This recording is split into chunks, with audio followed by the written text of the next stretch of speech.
Pedro, vamos lembrar de alguns eventos que tiveram impacto na imagem da primeira-dama também. A oposição, inclusive, lançou o que eles estão chamando de pacote anti-Janja. Estão fazendo uma ofensiva para desgastar a primeira-dama e, por tabela, o governo federal. Encaminharam uma série, dezenas de pedidos de informação para vários ministros do governo para saber exatamente qual é a função da primeira-dama, quanto custa o gabinete dela, qual é exatamente o gabinete dela. Porque como ela não tem um cargo muito bem delimitado e também o governo não informa sobre os gastos da primeira-dama, acaba alimentando a oposição.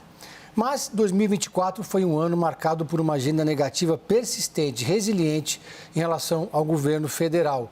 Embora o presidente Lula venha fazendo um esforço para tentar mudar essa imagem, já olhando para 2026, a dificuldade é muito grande, a começar pelo preço dos alimentos, pela inflação e também pela dificuldade em conseguir emplacar um arcabouço fiscal e fazer um corte de gastos que deixe a economia mais ou menos azeitada para 2026.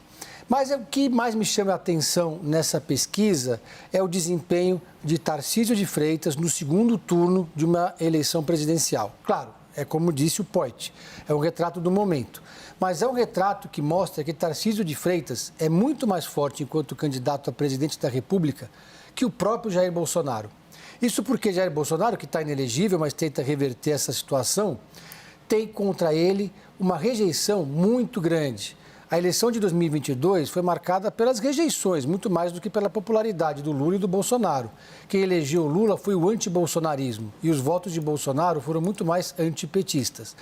Tarcísio não tem essa mesma rejeição de Jair Bolsonaro.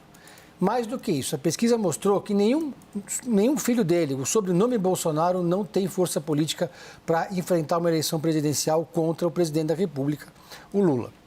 Eduardo Bolsonaro registrou um desempenho bastante fraco no segundo turno, especialmente, mas na tabela, quando você vê os nomes de todos os candidatos, também não conseguiu performar muito bem. Isso cria uma pressão enorme em torno de Tarcísio de Freitas para que ele mude o seu plano de voo, desista de ser candidato à reeleição e seja candidato à presidência da República. Pressão que já vem da Faria Lima, pressão que já vem do mercado, do mundo político, do centro moderado e que vai começando a crescer também no entorno do próprio governador.